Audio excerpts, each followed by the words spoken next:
So have you ever really thought about what's happening inside your body when you skip a meal?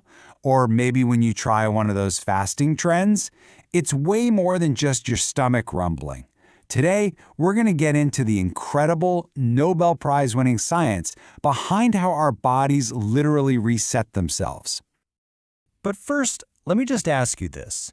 Is eating 3 square meals a day, breakfast, lunch, and dinner, something our bodies are actually hardwired for? Or is it just a habit? It feels like this unbreakable rule. But you know, the real story of how we eat is completely different. Believe it or not, for most of human history, eating 3 meals a day just wasn't a thing. If you look at ancient Rome, they mostly ate one big meal around noon. Fast forward to the Middle Ages, and yep, same story. The main meal, dinner, was at midday. So what on earth changed? Well, the Industrial Revolution happened. Suddenly you've got these long work days, artificial light. People couldn't just pop home for a big meal. So dinner got pushed to the evening, and eventually breakfast and lunch became the standard way to fuel up. Our whole eating schedule, it's a modern cultural invention, not a biological one. So if we break away from this pretty new habit, what actually happens inside our cells? Well, this is where our body's ancient survival programming kicks into high gear, and it reveals a process that was hiding in plain sight for decades. That process is called autophagy. It sounds super technical, but the name literally means self-eating. It was first described way back in 1963, and it's basically your body's built-in quality control system. Think of it like your cells taking out the trash, but instead of just tossing it, they recycle it into new, useful parts. Pretty smart, right? And here's how this little cellular cleanup crew gets the job done. First, a special kind of garbage bag. It's called an autophagosome, forms and starts gobbling up all the junk. We're talking damaged proteins, old cell parts, you name it. Then, this little bag travels over to the cell's recycling center, the lysosome, and merges with it. Inside, powerful enzymes just break everything down into its most basic building blocks. And here's the best part. The cell then uses those recycled parts for energy or to build brand new healthy components. It is the ultimate renewal program. And I've got to tell you, this is not just some minor biological function. This recycling program is so absolutely critical to our health that its discovery totally rewrote our understanding of how our cells even work. In fact, it's so crucial that the scientist who finally figured out all the details, Yoshinori Asumi, was awarded the Nobel Prize for it. I mean, think about that. This took autophagy from a little-known biological curiosity and put it right at the center of health and longevity science. And the way he did it was brilliant. See, Osumi had a big problem. Autophagy is really hard to see in action. So he came up with this incredibly clever experiment using something as simple as baker's yeast. He engineered a special type of yeast that couldn't finish the recycling job. Then, he starved the cells to kickstart autophagy, and voila!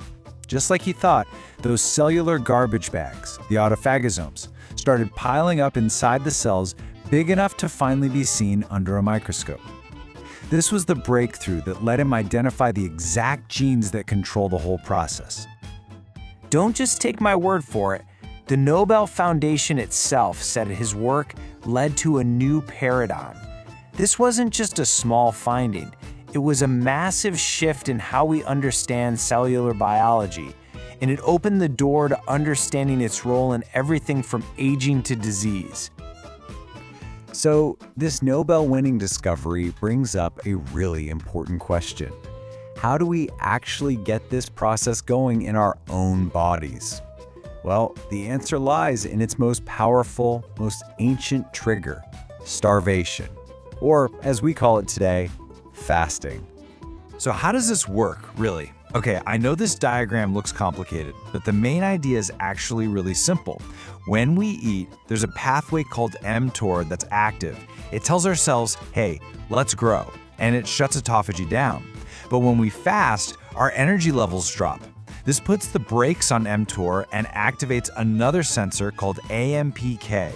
This whole metabolic shift is like a message to your cells saying, okay, times are lean, stop growing and start cleaning house. It literally flips the autophagy switch to on.